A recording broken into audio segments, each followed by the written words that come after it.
Assalamualaikum warahmatullahi wabarakatuh. Selamat datang di kelas 11 Multimedia, khususnya di mata pelajaran Desain Grafis Percetakan. Baik, untuk pertemuan kali ini, kita akan membahas tentang nirmana yang terdapat pada bab 1 mengenai desain grafis dan nirmana. Nirmana secara bahasa berasal dari dua kata, yaitu nir, tanpa atau tidak, mana, bentuk, arti, makna. Jadi, nirmana segala sesuatu yang awalnya tak memiliki arti, bentuk, dan makna yang berupa hayalan, angan-angan, sesuatu yang tidak nampak, atau sesuatu hal yang abstrak. Nirmana adalah pengorganisasian atau menyusun elemen-elemen visual seni rupa seperti garis, titik, warna, bidang, ruang, dan tekstur menjadi satu kesatuan yang harmonis.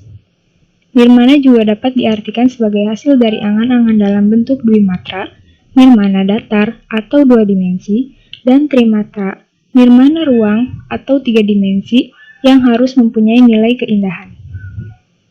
Unsur-unsur nirmana. Yang pertama, elemen titik. Yang kedua, elemen garis. Yang ketiga, elemen bidang. Yang keempat, elemen gempal atau volume. Yang kelima, elemen warna. Elemen titik.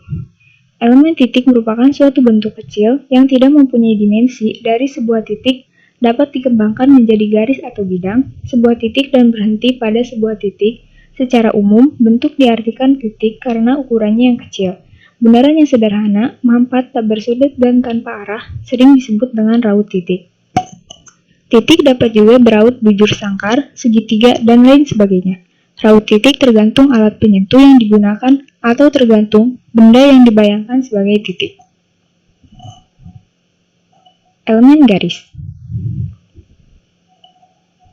Garis adalah suatu hasil goresan nyata, batas limit suatu benda, ruang, rangkaian massa, dan warna. Jika titik-titik diletakkan sejajar secara berlimpit, maka akan didapatkan sebuah garis. Saat menyentuh alat gambar atau alat tulis dan berusaha menggerakkan pada suatu bidang, maka akan meninggalkan bekas, dan bekas itu disebut sebagai goresan atau garis. Goresan garis yang membentuk ciri khas disebut dengan raut. Raut garis secara garis besar hanya terdiri dari dua macam, yaitu garis lurus dan garis lengkung. Namun jika kita melihat kombinasi garis yang ada, terdapat 4 macam garis, yaitu sebagai berikut. Yang pertama, garis lurus, yang terdiri dari garis horizontal, garis diagonal, dan garis vertikal. Lalu, garis lengkung, yang terdiri dari garis lengkung kubah, garis lengkung busur, dan garis lengkung mengapung. Yang ketiga, garis majemuk, terdiri dari garis zigzag, garis berombak, dan garis lengkung S. Yang keempat, garis gabung terdiri dari hasil gabungan antara garis lurus, garis lengkung, dan garis majemuk. Berbagai susunan garis dan efeknya adalah sebagai berikut. Yang pertama, susunan garis horizontal yang menghasilkan kesan tenang, damai, tetapi pasif. Lalu yang kedua, susunan garis vertikal menghasilkan kesan stabil, megah, kuat, statis, dan kaku. Yang ketiga, susunan garis diagonal yang menghasilkan kesan bergerak, dinamis, tetapi tampak seimbang. Yang keempat, susunan garis lengkung yang memberikan kesan semangat, kuat, dinamis. Yang kelima, susunan garis zigzag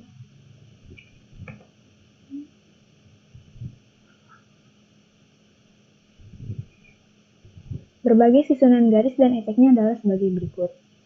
Yang pertama, susunan garis horizontal menghasilkan kesan tenang, damai, tetapi pasif. Yang kedua, susunan garis vertikal menghasilkan kesan stabil, megah, kuat, statis, dan kaku.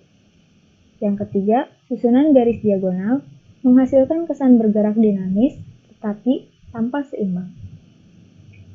Yang keempat, susunan garis lengkung yang memberikan kesan dinamis dan kuat. Yang kelima, susunan garis zigzag yang menghasilkan kesan semangat, gairah, tetapi ada kesan bahaya dan kengerian. Yang keenam, susunan garis lengkung S yang memberikan kesan luwes dan lemah gemulai. Yang ketujuh, susunan garis berjajar memberikan kesan enak, lembut, rapi, dan membuat tenang. Elemen bidang. Bidang merupakan bentuk yang menempati ruang, dan ruang itu disebut dengan ruang dwimatra atau dua dimensi. Bidang hanya berdimensi panjang dan lebar saja. Bidang sebagai ruang adalah ruang dwimatra dan merupakan tempat di mana objek-objek berada. Bidang yang menempati ruang berbentuk dasar sejajar dengan tafril atau bidang gambar yang memiliki panjang dan lebar atau dapat berbentuk maya, yaitu bidang yang seolah-olah melengkung atau bentuk bidang yang seolah-olah membuat sudut dengan tafril sehingga seperti memiliki kedalaman. Lalu yang keempat, elemen gempal atau volume. Bentuk rupa gempal atau volume merupakan bentuk yang mempunyai tiga dimensi, yaitu dimensi ruang yang terdiri dari panjang, lebar, dan tebal. Hampir semua bentuk yang ada di dalam semesta ini berupa gempal atau volume.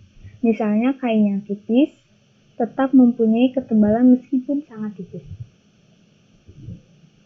Pada karya dua dimensi komposisi garis, bidang serta warna akan memberikan kesan volume yang bersifat maya atau tidak dapat diraba. Gempal semu merupakan bentuk tiga dimensi yang semu sehingga susunan gempal semu akan membentuk ruang semu. Yang kelima, elemen warna. Warna merupakan bagian terpenting dalam berbagai hal, termasuk dalam desain grafis. Secara kejadian, warna dapat digolongkan menjadi dua, yaitu warna aditif. Warna aditif merupakan warna yang berasal dari cahaya yang disebut spektrum. Pada warna aditif, pencampuran warna primer cahaya yang terdiri dari warna red, green, blue, di mana pencampuran ketiga warna primer dengan jumlah yang sama menghasilkan warna putih atau disebut dengan warna RGB. Yang kedua, warna subtraktif. Warna subtraktif adalah warna yang berasal dari pigmen yang bersifat transparan.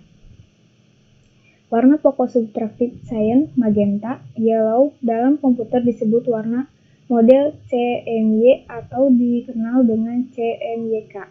K bukanlah warna, tetapi unsur persentase black gelap pada masing-masing warna subtraktif. Pada nirmana kita dapat melatih kepekaan artistik dan melatih keterampilan teknis pada desain suatu karya, menambah pemahaman tentang warna dan penerapannya. Berikut tabel warna dan penerapannya. Yang pertama, warna merah.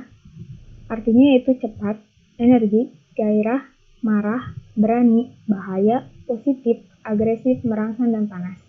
Yang kedua, biru, yaitu dingin, pasif, melankolis, sayu, sendu, sedih, tenang, berkesan jauh, mendalam, tak terhingga tetapi cerah. Warna biru mempunyai asosiasi pada air laut, langit, ibarat pada es, melambangkan keagungan, keyakinan, keteguhan iman, kesetiaan, kebenaran, kemurahan hati, kecerdasan, perdamaian, kesatuan, kepercayaan, dan lainnya.